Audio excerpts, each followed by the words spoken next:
All right, welcome back to Five on the Floor here at Miami Heat Media Day 2025. I'm Ethan Skolnick here with Brady Hawk and Alex Salido, and entering his third season, you're now a vet, Feels like it. Jaime Jaquez Jr. This is the youngest Heat team that we've seen in a long, long time. I think like the average age of the rotation we're projecting is like 25, 26 years old. How is this different than the group that you came into as a rookie? Yeah, I think there was obviously a lot more veterans on my rookie team. You know, obviously Jimmy, Kevin, Kyle, I guess Bam even. He was still a lot younger, but, you know, he'd been in the league for such a long time. Yeah, this is definitely a much younger team. It feels like it, I think. I got a lot more guys my age, which is cool because going in, you know, I was the only rookie.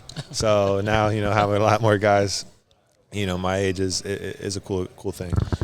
Spo, when he was out in Vegas this year, he was asked about a whole bunch of different players, and when the subject got to you, he talked about wanting to kind of get you back to going downhill. And I know after your rookie season, you talked about one of the quotes that stuck out from your end of year was that you wanted to kind of be a knockdown shooter and a lockdown defender. And I know obviously those are things that you want to be.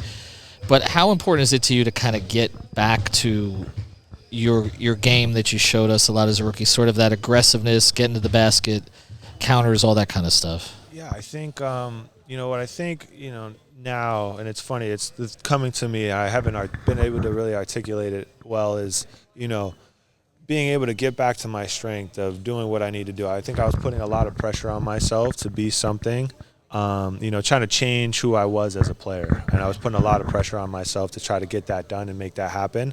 And in doing that, I kind of lost, you know, what that was that got me here in the first place. So got me on the floor and getting downhill and, you know, wreaking havoc on the offensive end, just, you know, being very unpredictable, not knowing where I was going to go and creating offense, you know, for other guys and being able to kick out, spray out, get to the basket, all sorts of things. So, you know, I think that is something that I've been really trying to get back to and, you know, watching a lot of film, talking with the coaches and just really leaning into the strengths of my game. For young players particularly, confidence is so important. Yeah. And it can ebb and flow a little sure. bit. Where did it go with you last year? Were there times that you started to have sort of doubts about not your overall ability, but just maybe your fit and some of the things that we're talking about? Yeah, definitely. I think those are things, you know, that everybody kind of goes through, and I think when you're in that moment, you kind of feel very like the world is falling apart. And you know, as a guy like myself, you know, not getting in the rotation some games, that's the first time in my entire life that's ever happened. So, you know, going through that experience, it was a difficult thing, but I think it's important being able to be removed from that and take a, you know, wider lens approach, and just kind of realize, you know, okay, what got me here? What are my strengths, and how can I, you know, believe in myself again to get back to where I need to be? And I think, you know, that's what this offseason was about for me. You talk about getting back to your game. I'm just curious, like, what do you think is that exactly? Because we saw in your rookie season, there's the off-ball cutting, there's the off-ball stuff, but also the on-ball stuff, getting downhill and stuff. Like, what would you describe as getting back to your game? Yeah, I mean, I think one, obviously, getting downhill. Getting downhill is one of my bigger strengths, getting into the paint, cutting. I was a big recipient of cuts my rookie year. I remember getting like, you know, 2 or 3 layups a game, just, you know, playing with, you know, K-Love or Kyle, you know, guys just being able to give me the ball in those positions. And then as well as, you know, getting into the paint and making the right decisions and playing with the ball in my hands a little bit, trying to make the right decisions. I think that's really my game. And then defensively, just getting rebounds and being disruptive, getting my hands on balls, getting steals, deflections, all those things that really got me, you know, playing time my rookie year. How did you decompress this offseason? Went to California. I went back home. I went back home to decompress. I actually stayed a while here in Miami after the season for a little bit. But after the summer kind of hit is when I went back to California. Went to Greece for a little bit. I went to Big Bear and did a lot of good stuff out there. Got to see family and friends and kind of just get away from Miami. But I'm happy to be back. I love it here. I feel like this is like my second home or home. You know, I got my apartment in downtown, so it's amazing here. It feels like everybody really got a chance to kind of have a summer to refresh themselves. I mean, I guess outside of the guys who played in Eurobasket, but then they're playing in in real high-stakes competition. What do you think having this summer to kind of refresh the whole game plan with the changes to the roster will do for you guys as opposed to having to adjust mid-season to the trade last year? And what do you think it'll do for everybody? I mean, I think we'll see what it will do. I think, my thought process is it was good for everyone. I think it's going to be great for our team. I think training camp is going to be a good indicator of where we're going to stand. And, we had our conditioning test not too long ago. The vibes were really high. And I think it's going to continue through training camp. And I think we're going to have a really great season this year. Conditioning test, usually the vibes are not high. Oh, they were this time around. It was good energy in here. Everyone. I think it's a pride thing. We're all doing it together.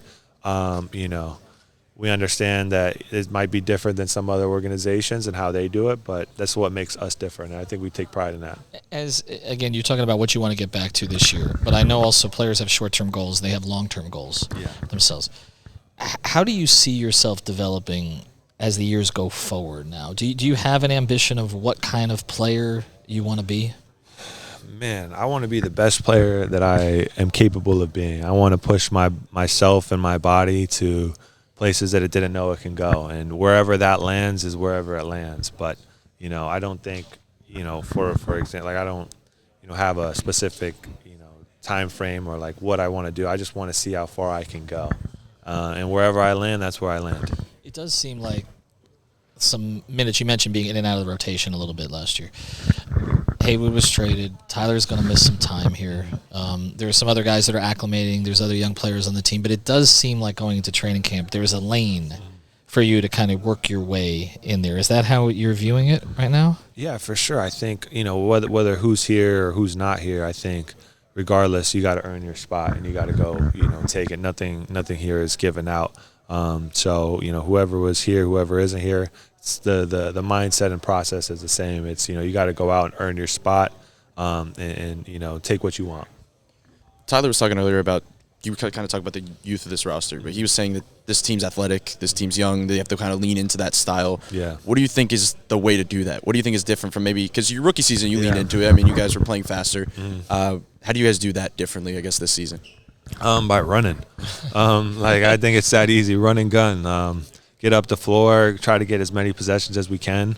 I think, last year we saw that style of basketball and how far it took teams. We got a young team. We got a lot of the similar personnel. I mean, there's no reason why we can't do that as well. We just got to believe as a team and as a collective that we're capable. And I think that's the most important part, like you guys were talking about, confidence. As long as we have a confident team, we're young, we're athletic, we can run. So I'm excited. I think that's a recipe for a great team and a great year. Just to close here, but Spo has always said that players say they want to run until you let them run, and then he's doing this the whole time, trying to get them to run. Do you think this group will actually run? I mean, I think so. Yeah, I think so. I mean, that's something we've been, talking about this off season. I guess we'll see. I believe that we will. It's funny. My college coach used to say that everyone wants to run until it's time to run. But I will say, when you start getting easy layups and wide open, easy buckets, it's a very enticing thing. It makes you want to run. So the greatest lie ever told is that the Miami Heat will be top 15 in pace. But that's okay. We'll see how things go. Jaime Jaquez Jr., we appreciate you joining us. Thanks for being here.